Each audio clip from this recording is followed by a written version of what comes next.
Hello बच्चों, आज एक नया टॉपिक लेकर आया हूं जो हम लोग पढ़ेंगे। टॉपिक नंबर 6, दो चर वाले रैखिक समीकरण युग्म। इससे पहले टॉपिक नंबर 5 तक हम लोग पढ़ चुके थे। टॉपिक नंबर 6 एक नया टॉपिक है, इसको हम लोग आसानी से समझेंगे। यहाँ पहले हम लोग टॉपिक नंबर 6 का नाम है दो चर वाले रैखिक समीकरण युग्म। टॉपिक नंबर 6 में है दो चर वाले रैखिक समीकरण युग्म।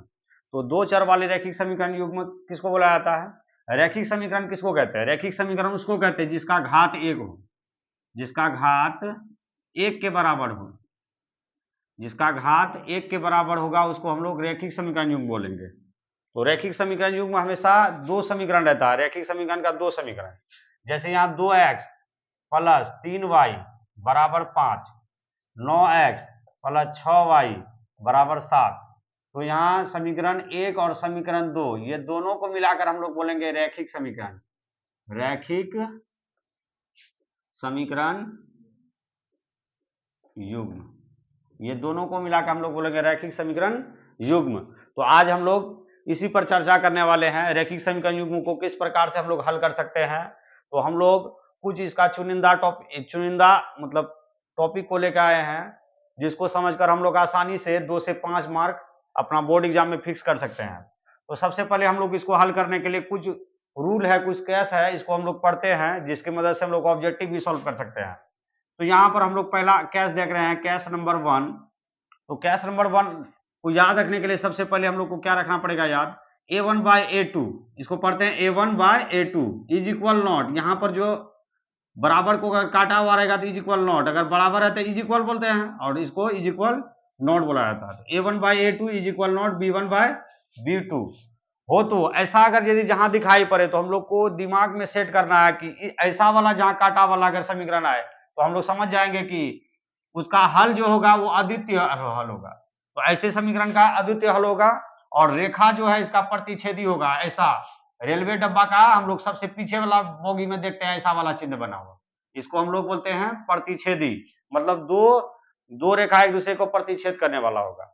तो याद रखना है कि रेखा प्रतिच्छेदी होगा और समीकरण युग्म संगत, और इसका समीकरण का युग्म संगत होगा। इसको हम लोग अविरोधी भी बोल सकते हैं। ये ऑब्जेक्टिव में बहुत बार पूछा गया, अविरोधी। तो हम लोग याद रखेंगे अगर a1/a2 is equal not b1/b2 दिया हो तो अद्वितीय हल होगा, रेखा प्रतिच्छेदी होगा, समीकरण युग्म संगत होगा, और विरोधी भी बोल सकते हैं, अविरोधी। चलिए केस नंबर 2 में आते हैं। सेम वही बात है, a1/a2 अगर बराबर b1/b2 हो और बराबर c1/c2 हो। अगर a1/a2 बराबर b1/b2 बराबर c1/c2 हो तो हम लोग यहाँ पर इसका देखते हैं हल क्या होगा। अपरिमित रूप से अनेक हल, ऐसा समीकरण अगर सब बराबर आपस में रहे तो समझ जाएंगे कि इसका अनेक हल है, या इसको हम लोग शॉर्ट में अनंत हल भी कह सकते हैं। अनंत हल, अनेक हल को हम लोग अनंत हल भी कहते हैं। अब यहाँ देखते हैं रेखा का बात कर रहे हैं, तो रेखा संपाती होगी। संपाती का मतलब यह है कि एक के रेखा पर दूसरा रेखा चढ़ जाना, एक रेखा पर हुबहू दूसरा रेखा चढ़ जाना। जैसे कि यहाँ हम लोग बनाए हैं इसका चिन्ह, तो यहाँ एक रेखा है, एक रेखा पर अगर दूसरा रेखा आकर हुबहू चढ़ जाए तो हम लोग इसको बोलते हैं संपाती रेखा। संपाती रेखा। और प्रतिच्छेदी रेखा किसको कहते हैं? जब दो रेखा एक दूसरे को प्रतिच्छेद करेगा तो उसको हम लोग प्रतिच्छेदी रेखा कहते हैं। तो यहाँ संपाती रेखा हम लोग समझ गए। अब यहाँ पर बोला गया है कि समीकरण युग्म आश्रित संगत होगा, क्योंकि एक रेखा पर दूसरा रेखा चढ़ा हुआ तो आश्रित असंगत होगा, लेकिन अविरोधी भी होगा। ये भी, इसको भी हम लोग याद रखेंगे। आश्रित संगत होगा कब? जब a1/a2 बराबर b1/b2 बराबर c1/c2 हो। अब आते हैं केस नंबर 3 पर। केस नंबर 3 पर सब चीज ठीक है, a1/a2 बराबर b1/b2, लेकिन लास्ट में इज इक्वल नॉट c1/c2 है। यहाँ पर लास्ट में काटा हुआ है, मतलब ये दोनों बराबर है, ये बराबर उसका नहीं है। तो इसलिए हम लोग ऐसा वाला को देखते हैं, तो यहाँ याद रखेंगे कि इसका कोई हल नहीं होगा। ऐसा वाला जहां लास्ट में काटा दिखाई पड़े समझ जाएंगे इसका कोई हल नहीं। या इसको हम लोग बोल सकते हैं शून्य हल भी कभी कभी हम लोग को मिलता है, इसको हम लोग शून्य हल भी हम कभी कभी पढ़ते हैं। अब रेखा का इसका बात करें, रेखा कैसा होगा? इसका रेखा जो होता है समांतर होता है। तो समांतर मतलब एक दूसरे के समान बराबर में, एक रेखा यहाँ है, एक रेखा फिर यहाँ आ गया, फिर एक रेखा यहाँ आ गया, तो ऐसा रेखा को हम लोग बोलते हैं समांतर रेखा। तो रेखाएं क्या होगी? इसका समांतर होगी। समीकरण युग्म असंगत होगा, इसका तो कोई हल ही ना निकलेगा। तो हम लोग को याद रखना है एक ऐसा केस नंबर 3 एक ऐसा केस है जिसको हम लोग याद रख सकते हैं कि इसका कोई हल नहीं निकलता है, और हम लोग को बार बार एग्जाम में पूछा जाता है कि जब a1/a2 यहाँ पूछ देता है a1/a2 is equal not b1/b2 हो तो इसका हल होगा, तो हम लोग बोल देंगे अद्वितीय हो लगा। रेखा का बात करें क्रॉस वाला रेखा इसमें आएगा, समीकरण युग्म संगत आएगा। अगर इसका बात करें तो अनेक हल होगा, है ना। रेखाएं का बात करें तो संपाती, एक रेखा में दूसरा रेखा चढ़ कर आएगा। उसके बाद इसका आश्रित संगत होगा। और तीसरा में अगर बात करें लास्ट में काटा हुआ तो इसका कोई हल नहीं, शून्य हल होगा। रेखा समांतर हो सकता है और समीकरण युग्म असंगत और विरोधी होगा। अब इस पर हम लोग एग्जाम्पल के माध्यम से जानेंगे रैखिक समीकरण युग्म को किस प्रकार से हल करते हैं। तो चलिए तीनों केस को हम लोग बारी बारी से एग्जाम्पल के माध्यम से समझते हैं। तो यहाँ पर k का किस मान के लिए, यहाँ पहला क्वेश्चन है k के किस मान के लिए kx प्लस 7y बराबर 5 2x प्लस y बराबर 1 का अद्वितीय हल होगा। यहाँ पर हल को, इसको हम लोग को देखना है, सबसे बड़ी बात है हल को पहले पहचानना हम लोग को। अद्वितीय हल यहाँ बोला है और दो को हमको रैखिक समीकरण दो को दिया हुआ है, kx प्लस 7y बराबर 5 और 2x प्लस y बराबर 1। तो यहाँ k का मान भी पूछा गया, तो यहाँ पर देख रहे हैं k का मान, यहाँ k गायब भी है। तो हम लोग को इसको निकालने के लिए सबसे पहले इसको सॉल्व करते हैं। सॉल्व करने के लिए सबसे पहले यहाँ हम लोग लिख लेते हैं कि समीकरण दिया क्या है गिवन। तो पहला समीकरण है kx प्लस 7y बराबर 5। इसको समीकरण 1 मान सकते हैं या ऐसे भी रख सकते हैं, कोई दिक्कत नहीं। यहाँ पर हम लोग देख रहे हैं a b c, तो हम लोग यहाँ पर दो समीकरण है तो इसको a1 भी मान सकते हैं। हम लोग यहाँ लिख सकते हैं a1 बराबर k, b1 बराबर 7 और c1 बराबर 5। अब दूसरा समीकरण को भी ले लेते हैं। तो दूसरा समीकरण को देख रहे हैं 2x है प्लस y है बराबर 1 है। यहाँ पर देख रहे हैं कि पहला समीकरण में a1 b1 c1 से सूचित किए, तो दूसरा समीकरण में हम लोग a2 b2 c2 से करते हैं सूचित। तो a2 बराबर 2 b2 बराबर, यहाँ देखते हैं y के आगे कुछ रहे तो 1 लगा हुआ है, तो b2 का मान यहाँ पर 1 देंगे और c2 का मान दे देंगे हम लोग 1 है। तो अब लोग यहाँ तक हम लोग करके उसके बाद सबसे पहले हम लोग ये जानेंगे कि इस समीकरण जो है रैखिक समीकरण का जो k का मान निकलेगा, यहाँ इसका अद्वितीय हल दिया हुआ है। तो अद्वितीय हल के लिए अभी तुरंत भी हम लोग पढ़े थे अद्वितीय हल। अद्वितीय हल जब बात करते हैं तो हम लोग का मन में ऐसा चित्र आना चाहिए a1/a2 is equal not b1/b2, इसी को हम लोग अद्वितीय हल बोलते थे।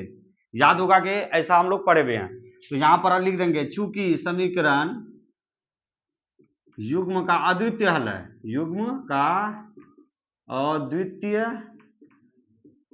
हल है, तो इसलिए हम लोग यहाँ पर अब सूत्र लगाएंगे a1/a2 is equal not b1/b2। हम लोग यहाँ पर अद्वितीय हल का यही फॉर्मूला पढ़े थे। तो हम लोग a1 का मान बैठाते हैं, a1 का मान है k बैठा दिया जाए, और a2 का मान देखते हैं 2, तो 2 यहाँ बैठा देते हैं बराबर। यहाँ पर फिर काटा हुआ भी बीच में इज इक्वल नॉट का भी चिन्ह है इस पर। हाँ, यहाँ b1 का मान अब देखते हैं ऊपर 7 है और b2 का मान हम लोग यहाँ देखते हैं b2 का मान 1 है। चलिए इसको अब गुना करते हैं हम लोग। k को जब 1 से गुना करते हैं k, लेकिन यहाँ पर इज इक्वल नॉट भी है, इज इक्वल नॉट 7 को 2 से गुना करते हैं 14। यही हम लोग का फाइनली आंसर हो गया। यहाँ k का मान अगर पूछा जाए तो हम लोग बोल सकते हैं k बराबर k इज इक्वल नॉट 14।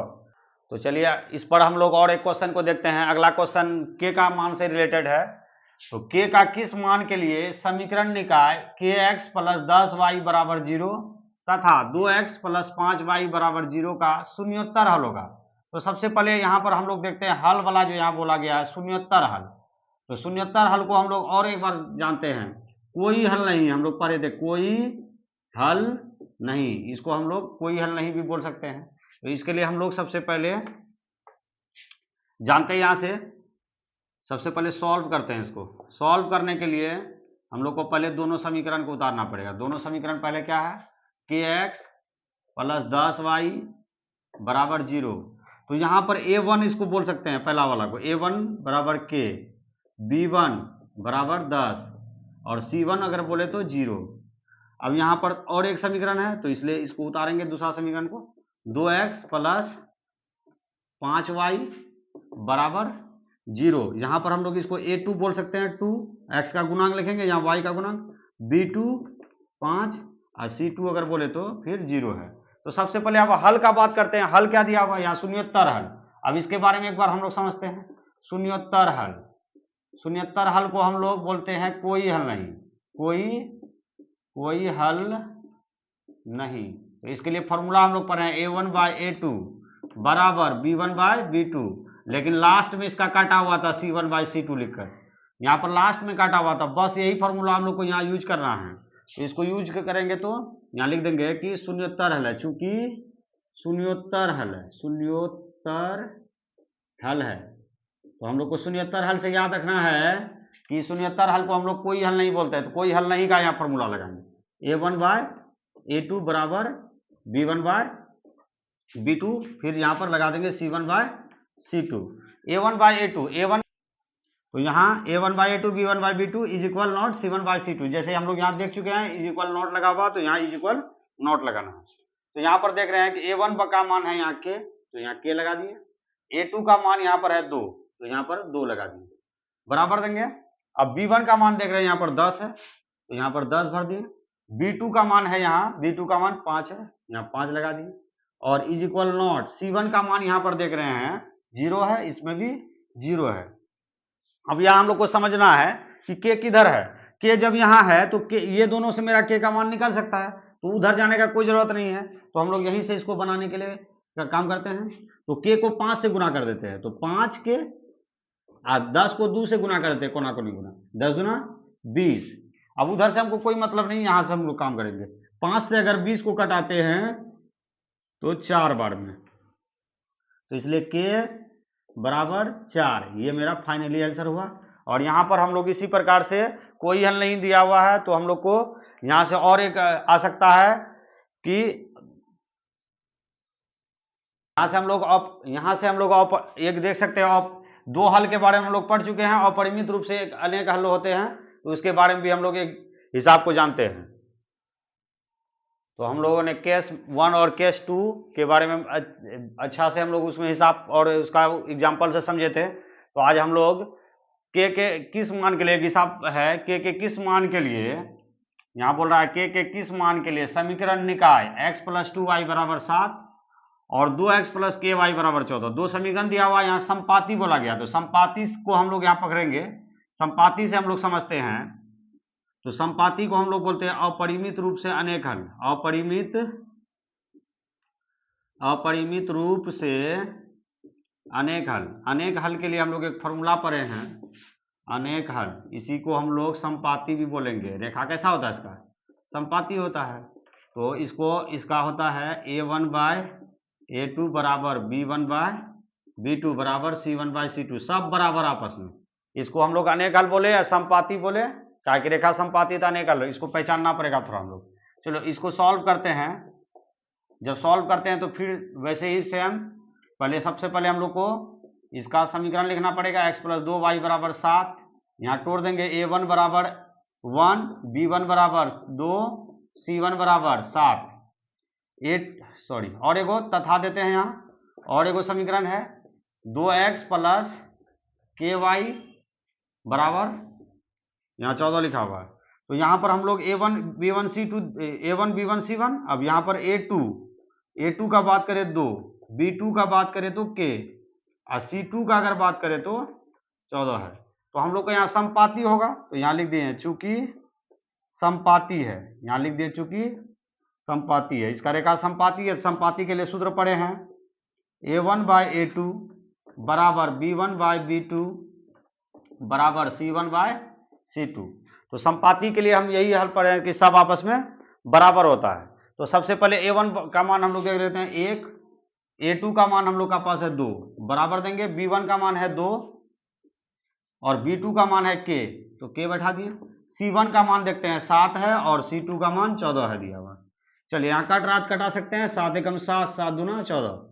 अब हम लोग देख रहे हैं यहाँ भी 1/2 और इधर भी 1/2, और यहाँ और के से मतलब है चाहे तो आप इधर से कर सकते हैं गुना, या तो इधर से कर सकते हैं। इसको हम लोग मान सकते हैं समीकरण 1, 2, 3।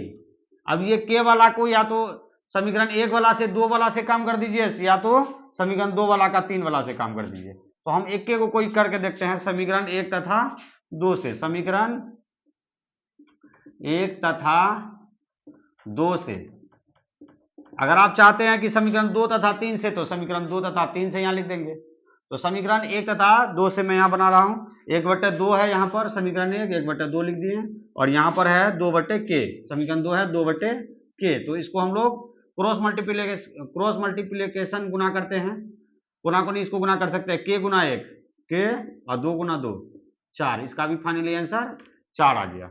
इस प्रकार से हम लोगों ने k का मान आसानी से समझा। अब हम लोग रैखिक समीकरण को टोटल कितने प्रकार से हल करते हैं इसके बारे में हम लोग जानेंगे। तो चलिए रैखिक समीकरण युग्म को हम लोग 4 विधियों से हल करते हैं, तो उसके बारे में जानते हैं।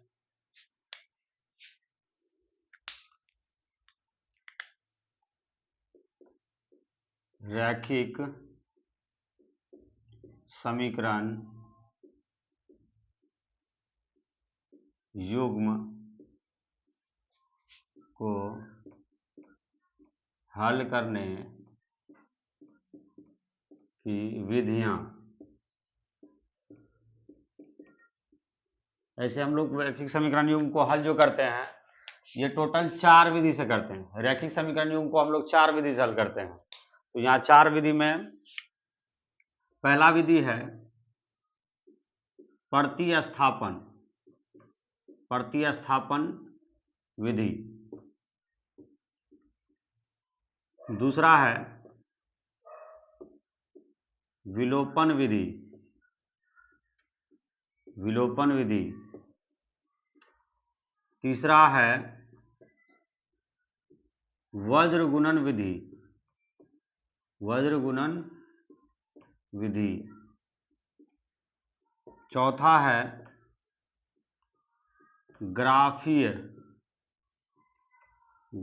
विधि। चौथा हम लोग ग्राफीय विधि। तो यहाँ प्रतिस्थापन, विलोपन, वज्र गुणन और ग्राफ, और ये ग्राफ जो है हम लोग को प्रत्येक साल 5 मार्क्स में फिक्स होते हैं। 5 मार्क्स में तो फिक्स होते हैं। प्रतिस्थापन, विलोपन ये 2-2 मार्क्स में आने वाले क्वेश्चन होते हैं। 2 मार्क्स में ये भी पूछे जाते हैं, 2 मार्क्स में विलोपन या प्रतिस्थापन में 1 और वज्र गुणन में 1, 2 मार्क्स में हर एक साल पूछे जाते हैं। तो हम लोग बारी बारी से प्रत्येक का एक एक एग्जाम्पल्स के माध्यम से हम लोग समझते हैं। तो हम लोग आज रैखिक समीकरण युग्म को हल करने के लिए एक प्रतिस्थापन विधि को देख रहे हैं। प्रतिस्थापन विधि का एक एग्जाम्पल को देख रहे हैं। तो प्रतिस्थापन विधि में एक हिसाब को लिए हैं, 2x + 3y = 11, 2x - 4y = -24। तो इसमें हमको x और y का मान निकालना है। तो x और y का मान निकालने के लिए सबसे पहले हम पहला वाला समीकरण को समीकरण 1 मान लेंगे और दूसरे वाले को समीकरण 2 मान लेंगे। अब इसको हल करने का तरीका ये है कि हम लोग पहला है समीकरण 1, दूसरा है समीकरण 2। तो पहला हम यहाँ पर लिखेंगे समीकरण 1 से। समीकरण 1 से जैसे ही समीकरण 1 लिखे समीकरण 1 को उतारना पड़ेगा। 2x + 3y = 11। अब यहाँ पर थोड़ा हम लोग इसको हल करते हैं, चाहे x को बराबर करेंगे या y को बराबर करेंगे। तो हम यहाँ x को बराबर कर रहे हैं। 2x = 11 + 3y को उधर भेजेंगे तो -3y।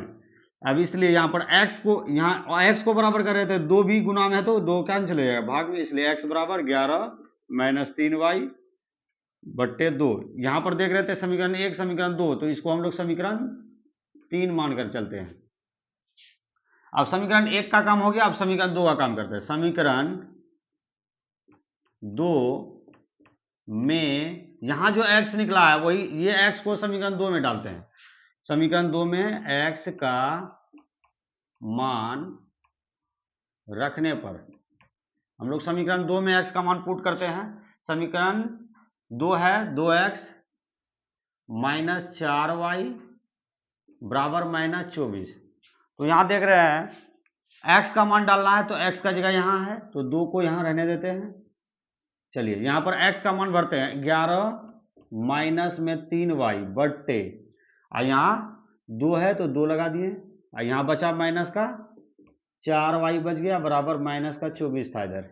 तो यहाँ से देख रहे हैं यहाँ गुणा का रिलेशन है, अगर इसका नीचे 1 लगाते हैं तो यहाँ से 2 से 2 कट जाता है। चलिए 11 बचा -3y यहाँ पर, उसके बाद -4y बचा था बराबर -24। अगर यहाँ थोड़ा सा और देखें तो -3y और -4y एक के जात है, दोनों एक ही जात है, दोनों माइनस क्या होगा प्लस होगा, 4 3 -6 7y। यहाँ पर माइनस माइनस में जुट तो जाएगा लेकिन चिन्ह माइनस का रहेगा। अब यहाँ पर -24 था, +11 को उधर भेजते हैं तो -11। चलिए इसको यहाँ सॉल्व करते हैं। अब यहाँ पर देखते हैं माइनस का 7y था, तो यहाँ पर लिख देंगे माइनस का 7y। और यहाँ देख रहे हैं -24 और -11 को जोड़ते हैं, 4 1 5, 3 1 5 हो गया, यहाँ पर 2 1 3, माइनस का 35 हो गया। तो 24 और 11 को जोड़ देंगे, माइनस माइनस प्लस हो गया। अब यहाँ देखते हैं माइनस से माइनस खत्म, 7 से अगर 35 को कटाते हैं 5 बार में कटता है, तो इसलिए y का मान हम लोग बोल सकते हैं 5 आ गया। अब यहाँ देखते हैं कि जब x का मान आया तो समीकरण 2 में रखे थे, अब y का मान आया तो अब समीकरण 3 में। समीकरण 3 में y का मान रखने पर इस पर पुट करते हैं। समीकरण 3 है क्या मेरा, x बराबर 11 - 3y बटे 2, तो यहाँ पर लिख देंगे x बराबर 11 - 3y बट्टे में 2 लिख देंगे। 11 - 3 गुना y का मान हम लोग देख लेते हैं, y का मान हम लोग निकाल कर ऊपर में ही रखे थे 5, यहाँ पर y का जगह में 5 भर देंगे बट्टे 2। चलिए इसको हल करते हैं। 11 कर रहे थे पहले गुना का काम, माइनस 3 5 15 बट्टे 2। अगर 11 में 15 घटता है तो माइनस का 4 बचता है, उसके बाद बट्टे में 2। जब कटाते हैं इसको तो 2 दूना 4, यहाँ पर माइनस बचा हुआ था, माइनस का 2, तो ये फाइनली x का मान हो गया। हम लोग यहाँ लिख सकते हैं, अतः x का मान -2 आ गया और y का मान मेरा 5 निकला हुआ था, तो ये दोनों हम लोग का हो गया फाइनली आंसर। तो इस प्रकार से हम लोग प्रतिस्थापन विधि को आसानी से बना सकते हैं। तो अब यही हिसाब को हम लोग विलोपन विधि से बनाकर देखते हैं। हिसाब सेम है, अब इसको x y का मान भी सेम निकलेगा, लेकिन हम लोग इसको मेथड चेंज कर देंगे, यहाँ विलोपन विधि का प्रयोग करके हम लोग देखते हैं। तो विलोपन विधि बनाने के लिए फिर समीकरण 1 समीकरण 2 उसी प्रकार से लेना पड़ेगा। तो हम लोग को सबसे पहले यहाँ पर क्या देखना पड़ेगा, इसका आगे वाला जो x का गुणांक है, यहाँ x का गुणांक है, दोनों का गुणांक सेम होना चाहिए। अगर सेम नहीं रहेगा तो हम लोग को यहाँ पुराना पड़ेगा इसको। तो यहाँ पर हम लोग को गुणांक सेम है, तो हम लोग अभी डायरेक्ट समीकरण को विलोपन विधि से हल कर सकते हैं। तो यहाँ पर हम लोग ये कर सकते हैं, अगर गुणांक सेम है तो समीकरण 1 घटा 2 से कर सकते हैं। तो हम लोग यहाँ लिखेंगे समीकरण 1 घटा 2 से, समीकरण 1 घटा 2 से यहाँ लिखे, समीकरण 1 लिख लेंगे 2x प्लस 3y बराबर 11। अब दूसरा समीकरण है 2x माइनस का 4y बराबर है माइनस का 24। अब यहाँ देखते हैं, अब यहाँ इसके आगे कुछ नहीं प्लस है, इसके आगे भी कुछ नहीं प्लस है, तो यहाँ प्लस है, इसका मतलब इसका चिन्ह उल्टा विपरीत करेंगे तो माइनस हो जाएगा। चिन्ह बदलना है हम लोग को, माइनस है तो इसका चिन्ह उल्टा हो जाएगा प्लस, यहाँ माइनस है तो इसका भी चिन्ह हो जाएगा प्लस। अब हम लोग देख रहे हैं इसका चिन्ह यहाँ पर प्लस था छिपा हुआ, और ये प्लस वाला चिन्ह माइनस, इसका मतलब ये 2x माइनस में और ये 2x प्लस में, तो इसको हम लोग कटा सकते हैं। -2x प्लस 2x खत्म। अब बचा यहाँ क्या देखना है, यहाँ पर ये 3 प्लस में है, ये 4 तो माइनस में था लेकिन अब प्लस हो गया, इसलिए 4 प्लस में है 3 प्लस में, इसलिए 4 3 7, y जात मिल रहा था इसलिए 7y हो गया। चलिए यहाँ पर अब आते हैं, अब ये -24 था, अब ये +24 बन गया, 24 और ये 11 जोड़ देंगे, 4 1 5 हो गया, 2 1 3 हो गया। तो हम लोग देखते हैं यहाँ 35 हो गया। अब इसलिए अब y का जब मान निकालेंगे तो 7 गुना में है, तो वैसे भी यहाँ 7 से 35 कटा सकते थे, तो एक बार नहीं कटा रहे थे, यहाँ देख लेते 35 और गुना में 7 था तो यहाँ पर भागा में 7, अब कटा सकते हैं 5 बार में। तो y का मान वैसे भी 5, उसमें भी हम लोग को प्रतिस्थापन में भी y का मान 5 ही निकला था। अब हम लोग क्या करते हैं, ये y का मान 5 जो निकला, चाहिए इसको समीकरण 1 में डाल दीजिए या समीकरण 2 में मान भर दीजिए और x का मान निकल जाएगा। हम लोग समीकरण 2 में रखते हैं, समीकरण 2 में y का मान रखने पर, y जो निकलेगा उसी का मान रखने पर, y का मान रखने पर, चलिए समीकरण 2 क्या है पहले हम लोग देख लेते हैं। समीकरण 2 है यहाँ पर 2x माइनस 4y बराबर -24, तो यहाँ लिख देते हैं 2x माइनस 4y बराबर माइनस का 24 है। चलिए यहाँ पर y का मान निकला, नो कि x का, तभी हम लोग x का मान भरे थे, अभी y का मान भरना पड़ेगा। चलिए 2x का वैसे ही रहने देते हैं 4, y को हटा के 5 भरना पड़ेगा, 4 के साथ 5 गुना में और माइनस का 24 है। चलिए इसको थोड़ा यहाँ सॉल्व कर लेते हैं, 2x का 2x वैसे ही रह जाएगा, 2x, यहाँ पर माइनस 4 पंचे 20 हो जाएगा, बराबर इधर है माइनस का 24। चलिए 2x का 2x रहने देते हैं, बराबर माइनस 24 का रहने देते हैं माइनस 24, माइनस 20 को उधर भेजते हैं तो हो जाता है प्लस 20। तो यहाँ पर हम लोग देते हैं 2x बराबर, अब 20 है यहाँ माइनस में 24 है तो माइनस प्लस माइनस हो जाएगा, 24 में 20 जाएगा तो फिर भी माइनस में हम लोग का 4 बच जाता है। अब ये 2 मेरा क्या है, गुना में है, तो इसलिए 2 भाग में जाएगा, इसलिए x बराबर माइनस 4/2, इसको भी कटाते हैं 2 बार में, तो x का यहाँ माइनस पर इसे बचा हुआ है और 2, तो हम लोग बोल सकते हैं क्या था, x बराबर -2, y बराबर 5 निकला है, तो y बराबर यहाँ 5 देकर ये फाइनली हम लोग का बन गया आंसर। ये विलोपन विधि बहुत ही सरल तरीका है और हम लोग इसको, तो चलिए चलते हैं और रैखिक समीकरण को हल करने की एक और विधि की ओर, जिसका नाम है वज्र गुणन विधि। वज्र गुणन विधि में हम लोग x y का मान किस प्रकार से निकालते हैं। तो वज्र गुणन विधि को बनाने के लिए सबसे पहले हमको सूत्र की जरूरत पड़ेगा, तो सूत्र हम लोग जानते हैं पहले, वज्र गुणन सूत्र हम लोग पहले लिख लेते हैं। वज्र गुणन सूत्र हम लोग को याद रख लेना है और अभी याद हो जाएगा। तो हम लोग इसको लिखते हैं, पहले यहाँ x देते हैं, x का नीचे b1 c2 माइनस यहाँ b1 c2, अब b1 से खत्म हुआ था यहाँ c2 पर खत्म हुआ था, यहाँ पर b2, यहाँ पर इसका उल्टा c1, y बट्टे यहाँ c1 पर खत्म किया तो c1 a2 minus c2 a1। यहाँ पर हम लोग बात करते हैं 1 बट्टे, यहाँ पर 1 है, 1 बट्टे a1 b2 minus a2 b1 लिख देंगे। तो ये हम लोग का वज्र गुणन का फॉर्मूला है, इसको हम लोग याद रखेंगे, कहा कि हम लोग को हिसाब बनाने के टाइम इसका जरूरत पड़ने वाला है। तो हम लोग यहाँ सबसे पहले यहाँ देखते हैं कि 2x प्लस 3y बराबर 11, तो हम लोग इसको ना a1 b1 c2 a1 b1 c1 a2 b2 c2 में तोड़ना पड़ेगा। तो लेकिन हम लोग यहाँ देखते हैं कि 11 इस पर है, माइनस 24 इस पर है, तो सबको हम लोग रैखिक समीकरण युग्म के अनुसार अंदर कर लेंगे इसको। तो अंदर करने के लिए प्लस 11 तो इस पर लाएंगे तो -11, माइनस 24 को लाएंगे तो प्लस 24। तो हम लोग पहले लिख लेते हैं a1 का मान 2 है, अगर b1 का बात करते हैं तो इसका मान 3 है, और c1 का बात करते हैं तो 11 इसका मान है। और इसको जब इधर टपाएंगे तो यहाँ पर क्या हो जाएगा, यहाँ -11 हो जाएगा।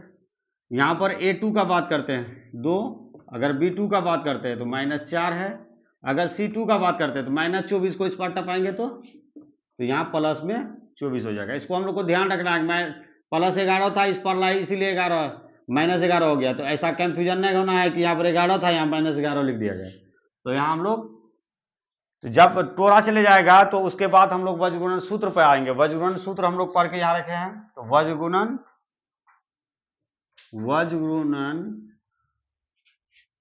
सूत्र द्वारा, तो वज्र गुणन सूत्र पर आते हैं हम लोग। पहले वज्र गुणन सूत्र एकदम साफ सुथरा, x बट्टे b1 c2 minus b2 c1, याद रख लेना, याद कर लेना हम लोग को, y बट्टे यहाँ खत्म हुआ c1 से, c1 a2 minus c2 a1, और यहाँ पर याद रख लेना 1 बट्टे a1 b2 minus a2 b1। ठीक इसी प्रकार से हम लोग को लिख लेना है। तो हम लोग को अब बारी बारी से मान बैठाना है, तो x यहाँ पर और का चिन्ह बैठा सकते हैं। यहाँ पर देख रहे हैं b1 का मान हम लोग को चाहिए, तो b1 का मान 3 है, और यहाँ पर b1 c2 का बीच में इनटू का चिन्ह है, तो यहाँ गुना हम लोग लिख सकते हैं। तो c2 का मान हम लोग देख रहे हैं 24 है, माइनस, अब b2 का मान हम लोग देखते हैं, अब b2 का मान यहाँ देख रहे हैं -4 है, तो यहाँ पर हम लोग माइनस का 4 लिखकर गुना, उसके बाद c1 का मान चाहिए, c1 का मान -11 है, तो यहाँ पर -11 दे दिए। अब यहाँ पर बराबर का चिन्ह देंगे, y है, फिर बट्टे यहाँ देना है, तो c1 का मान फिर रखना है, c1 का मान -11 ही था, गुना a2 का मान देखना है, a2 का मान 2 है, माइनस c2 का मान देखना, c2 का मान यहाँ पर से है 24, गुना a1 का मान हम लोग का पास 2 है, तो यहाँ पर 1 बट्टे फिर यहाँ देखना है a1 का मान, तो a1 का मान 2 ही था, b2 का मान यहाँ हम लोग देख रहे हैं -4 है, उसके बाद माइनस का चिन्ह लगा है, a2 का मान देख रहे हैं, a2 का मान 2 है, गुना b1 का मान देख रहे हैं, तो b1 का मान यहाँ 3 है। तो हम लोग को सबसे पहले अच्छी तरह से मान भरना है, अगर मान सही से हम लोग नहीं भरेंगे तो इसका आंसर तक हम लोग नहीं पहुंच पाएंगे। तो मान इसको भरना है और बहुत ही सावधानी पूर्वक बनाना है। थोड़ा सा माइनस प्लस में अगर मिस हुआ तो हम लोग का आंसर भी मिस हो सकता है। तो यहाँ पर x दिए तो 24 को 3 से गुणा कर देते हैं तो 72 हो जाता है। यहाँ पर देख रहे हैं माइनस माइनस तो प्लस है, लेकिन यहाँ पर फिर माइनस है तो इसका मतलब माइनस ही हो जाएगा। 11 चौके 44। चलिए यहाँ पर फिर आते हैं, y है, यहाँ बट्टे दे रहे हैं। 11 को 2 से गुना करेंगे लेकिन माइनस लगा तो 11 दूना माइनस का 22 हो जाएगा, माइनस 24 को 2 से गुना करते हैं तो 48 हो जाएगा। उसके बाद आ जाते हैं इसको यहाँ से 4 को 2 से गुना करते हैं माइनस का 8, माइनस 2 को 3 से गुणा करते हैं माइनस का 6। चलिए इसको अब यहाँ हम लोग वज्र गुणन का सूत्र हम लोग को मिल गया है तो इसको हम लोग मिटा देते हैं। अब यहाँ पर हम लोग इसको एक बार फिर से फिर यही एक लाइन हटाने की कोशिश करते हैं। x बट्टे यहाँ पर हम लोग घटाएंगे, 72 है और यहाँ पर 44 है, इसको फटाक से घटाया जाएगा। 8 बचा, यहाँ पर 6 में 4 गया 2, तो यहाँ पर बच गया कितना, 28 बच गया। तो इसके बाद y है, माइनस माइनस प्लस कर दिए, 8 2 10 की 0, 4 2 6 1 7, इसका मतलब माइनस का 70 बच गया। और यहाँ पर 1 8 6 माइनस का 14 हो गया।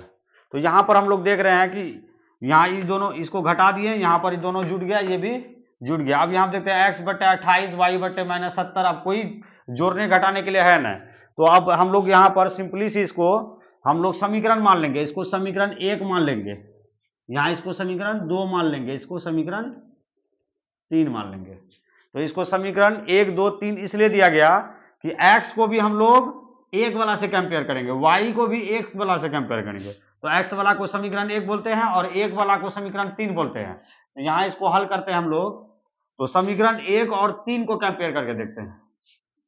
समीकरण 1 तथा 3 से समीकरण 1 को हम लोग पहले देखते हैं, क्या x बट्टे 28 है, x बट्टे 28 बराबर, यहाँ देखते हैं समीकरण 3 1 बट्टे माइनस 14 है। चलो गुना करते हैं इसको, माइनस 14 गुना x माइनस 14x हो गया, और 28 को 1 से गुना किए तो 28 हो गया। अब 14 गुना में है तो उधर भाग में भेज सकते हैं, तो x बराबर 28 बट्टे माइनस का 14 2 बार में, तो x का मान फाइनली हम लोग का x का मान 2 माइनस में 2 आ गया। अब हम लोग जिस प्रकार से x को मतलब समीकरण 1 को समीकरण 3 से किए, उसी प्रकार y वाला को भी समीकरण 3 के साथ, y वाला समीकरण 2 है, अब समीकरण 2 तथा 3 से, समीकरण 2 तथा 3 से, समीकरण 2 को 3 से अगर हम कंपेयर करते हैं तो समीकरण 2 में है y बट्टे माइनस 70, बराबर का बात करते हैं 1 बट्टे माइनस 14 है। चलिए इसको भी हम लोग कोना कोनी गुना करते हैं, माइनस 14 का y हो जाएगा, माइनस का 14y, उसके बाद माइनस का 70 को गुना करेंगे 1 से तो माइनस 70, माइनस माइनस प्लस, 14 से अगर 70 को घटाते हैं 5 बार में आ जाता है 70, इसलिए y का मान हो गया 5। अतः हम लोग यहाँ लिख सकते हैं फाइनली आंसर में x का मान 2 आ गया, माइनस में 2 x का, और y का मान हम लोग का 5 है। तो ये दोनों फाइनली हम लोग का आंसर है। इस प्रकार वज्र गुणन को हम लोग आसानी से बना सकते हैं। तो चलिए इसी रैखिक समीकरण को हम लोग रैखिक समीकरण युग्म का हम लोग फिर से चौथा नंबर में ग्राफ विधि से हल करेंगे। सेम टू सेम वही हिसाब को हम लोग ग्राफ विधि से भी आंसर निकाल के देखते हैं, क्या सेम टू सेम आता है या नहीं। तो हम लोग ग्राफ विधि से निकाल के देखते हैं। तो 2x प्लस 3y बराबर 11 था, इसको समीकरण 1 मानेंगे। 2x माइनस 4y बराबर माइनस 24, इसको समीकरण 2। और हम लोग को पता होना चाहिए कि ये ग्राफ जो होता है 5 मार्क्स में हम लोग को पूछा ही जाता है। एक ग्राफ अगर अच्छा से समझ लिया जाए तो आसानी से हम लोग 5 मार्क्स को वहां सॉल्व करके आ सकते हैं। तो यहाँ हम लोग देख रहे हैं समीकरण 1, जैसे ही हम लोग को कोई 2 समीकरण दिया रहेगा उसमें बोलेगा कि निम्नलिखित को ग्राफ विधि द्वारा हल करें, तो हम लोग सबसे पहले समीकरण पहला को 1 मानेंगे, दूसरा को 2 मानेंगे। इसमें सबसे पहले हम लोग जिस प्रकार से हम लोग प्रतिस्थापन विधि को हल करते थे, सेम उसी प्रकार से यहाँ आएंगे, समीकरण 1 से आएंगे, समीकरण 1 से आएंगे। सबसे पहले हम लोग को मान निकालना है इसका, तो समीकरण 1 से आते हैं। तो समीकरण 1 में लिखा हुआ है क्या, 2x प्लस 3y बराबर 11। हम लोग प्रतिस्थापन विधि में भी ऐसे ही बनाए। तो इसमें है 2x बराबर 11 प्लस 3y को उधर भेजेंगे तो माइनस 3y। चाहे हम लोग x वाला को भी भेज सकते हैं या तो y वाला को भी भेज सकते हैं। अब यहाँ पर x जो है x के साथ 2 गुना में है, इसलिए ये भाग में चले जाएगा। इसलिए x बराबर 11 माइनस 3y बट्टे 2। ये हम लोग यहाँ पर इस प्रकार से, यहाँ समीकरण 3 देते थे लेकिन यहाँ समीकरण 3 नहीं देंगे, यहाँ पर हम लोग सारणी बना देंगे। इसका सारणी, ये मेन चीज है, सारणी 1।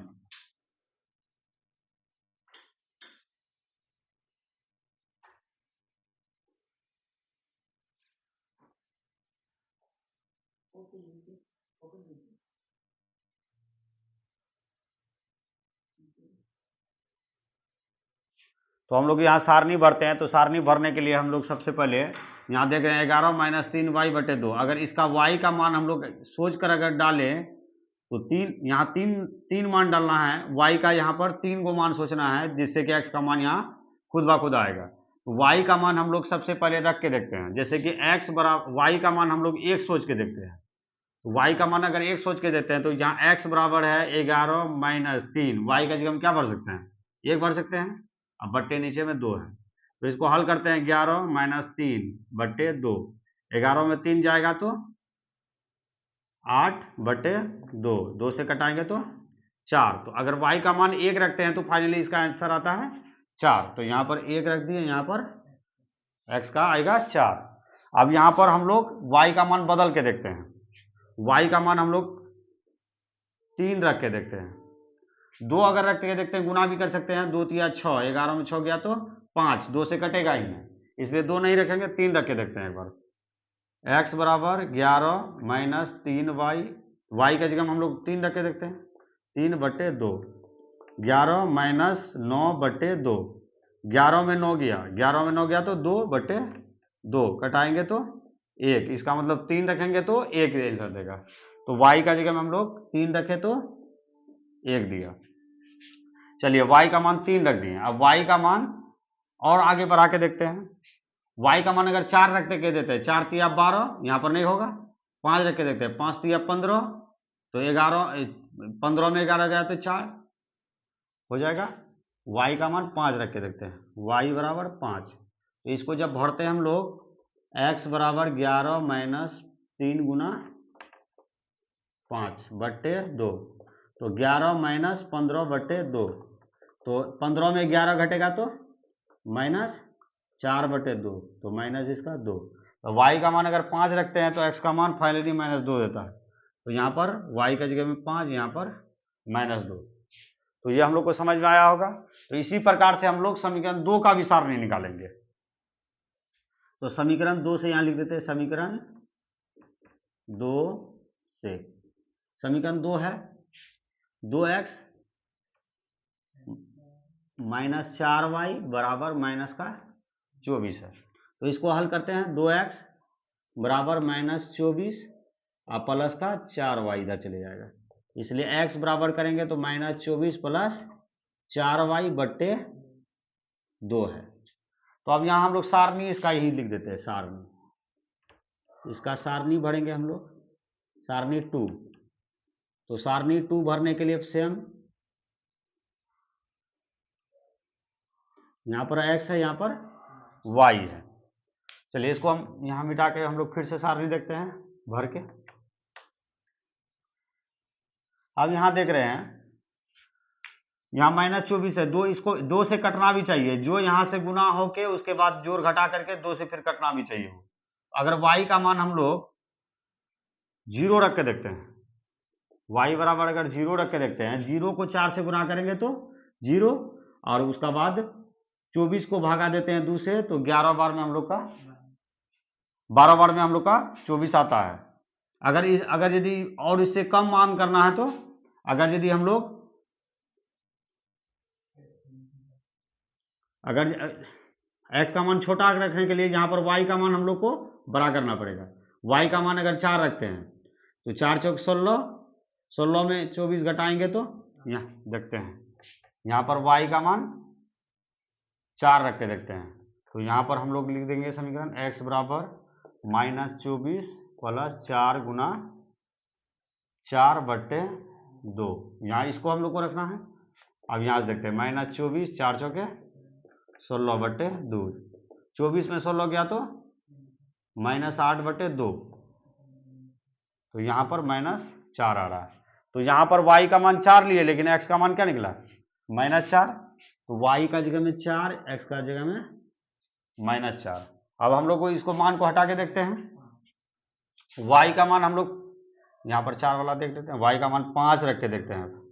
y का मान जब 5 रख के देखेंगे तो -24 प्लस 4 गुना, यहाँ पर 4 है, y का जगह में क्या भरेंगे? 5/2। तो यहाँ से -24 4 पंचे 20/2, जब घटाएंगे तो माइनस का 4/2, इसको कटाएंगे तो -2। तो x का मान -2 आ गया, y का मान 5 रखे थे, y का मान 5 रखे थे, x का मान -2 आ गया। चलिए और एगो x का मान और एगो रख के देखते हैं।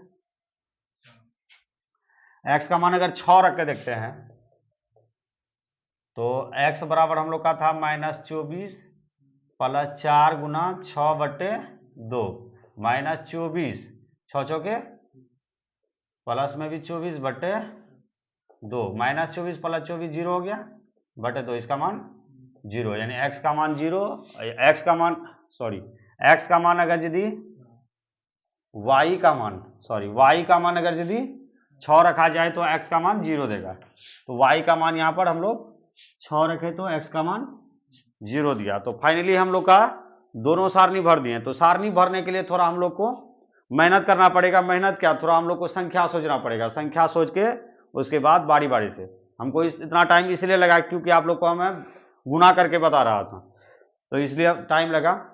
तो अब हम लोग को इसको ग्राफ पेपर पर खींचना है। तो मेरे पास यहाँ ग्राफ पेपर है नहीं, इसलिए हम लोग इसको व्हाइट बोर्ड पर ही खींच के दिखा रहा हूँ। तो यहाँ सबसे पहले हम लोग चतुर्थांश खींच देंगे। तो ग्राफ पेपर में भी इसको खींचना पड़ेगा। ग्राफ पेपर पर लाइन होता है, उसको लाइन को जगाना पड़ेगा। तो चतुर्थांश हम लोग पहले खींच देते हैं। तो हम लोग को क्षैतिज वाला जो रेखा होता है उसको x और x डैश से सूचित करते हैं। इसका मतलब इधर प्लस वाला x है, इधर माइनस वाला x है। यहाँ पर इसको y और इसको y डैश से सूचित करते हैं। तो सबसे पहले इसको देखते हैं ग्राफ में सबसे x का मान सबसे ज्यादा कितना है। तो यहाँ पर 4 है x का मान सबसे ज्यादा, और इसमें भी 4 ही है। इसका मतलब हम लोग समझ सकते हैं x का सबसे अधिकतम मान 4 ही है। और y का अधिकतम मान यहाँ 5 है, इसमें भी y का अधिकतम मान 6 है। इसका मतलब हम लोग 6 तक ले सकते हैं। तो यहाँ से सबसे पहले हम लोग 1 2 3 4 5 6 दे देंगे। अब जितना इधर प्लस में है उतना इधर माइनस में भी, 1 -2 -3 -4 -5 और -6, इतना हम लोग यहाँ ले लिए। फिर यहाँ से भी हम लोग को देंगे 1 -2 -3 -4 -5 और -6। यहाँ पर भी हम लोग वैसे ही, ये y अक्ष का था, ये माइनस वाला y, यहाँ प्लस वाला y। 1 2 3 4 5 6। मैं सिर्फ इसका यहाँ पर आप लोगों को मतलब बनाने का ट्रिक बता रहा हूँ। आप लोग ग्राफ पेपर में ही इसको बनाइएगा तो ज़्यादा ही बेटर होगा। रूल और रबर और आपको एक बड़ा सा स्केल का जरूरत पड़ने वाला है, तो जिसकी सहायता से हम लोग इसको आसानी से बनाएंगे। अब हम लोग को मान भरने का बारी आ रहा है। यहाँ पर हम लोग 0 मान के रखते हैं। यहाँ पर सभी के लिए, y के लिए भी 0 है, x के लिए भी 0 ही है। यहाँ पर हम लोग बारी बारी से देखेंगे। x पे 4 है, x का मान पहला वाला डब्बा हम देखेंगे, x वाला 4 है, y वाला 1 है। तो x का मान 4, y का मान 1। सबसे पहले x में जाएंगे 4, तो x का यहाँ से जाना है, दूरी इधर से ही जाएंगे। x का यहाँ पर 4, लेकिन y का हम लोग को चाहिए क्या था, y का मान 1 चाहिए था। तो 4 और 1 का सीधा यहाँ देखते हैं, तो 4 और 1 यहाँ पर अंदाजा करके हम यहाँ बैठा देते हैं कि यहाँ पर होगा 1 और 4। अब यहाँ देखते हैं x का मान 1 है लेकिन y का मान 3 है। तो x का यहाँ से जाते हैं 1 यहाँ है, y का मान 3, तो इसका मतलब थोड़ा ऊपर जाना पड़ेगा, यानी इसके सीधा में और इसके सीधा में, यहाँ पर यहाँ हो सकता है। अंदाजा से यहाँ ग्राफ पेपर में आसानी से आपको दिखाई पड़ेगा। x का मान -2, तो x वाला हम लोग को माइनस वाला x में जाना है, तो -2 यहाँ पर है x वाला का। और y का मान 5 जाना है, तो 5 ऊपर जाना है, 5 ऊपर उधर है, तो 5 ऊपर जाते हैं तो 5 लगभग यहीं एक अंदाजा से हम लोग देखते हैं कि यहीं पर हम लोग का 5 और -2 का चिन्ह है। तो अब हम लोग इसको क्या करेंगे, यहां से इसको स्केल बैठा के इसको खींचेंगे। तो मेरा पास स्केल है नहीं, तो मैं इसको हाथ से ही खींच देता हूं। तो थोड़ा यहाँ लकीर अपना जगह से हट गया है, तो यहाँ पर अंदाजा करके चलेंगे कि यही मेरा फाइनली लकीर है। अब दूसरा समीकरण में आते हैं, सारणी 2 का भरते हैं।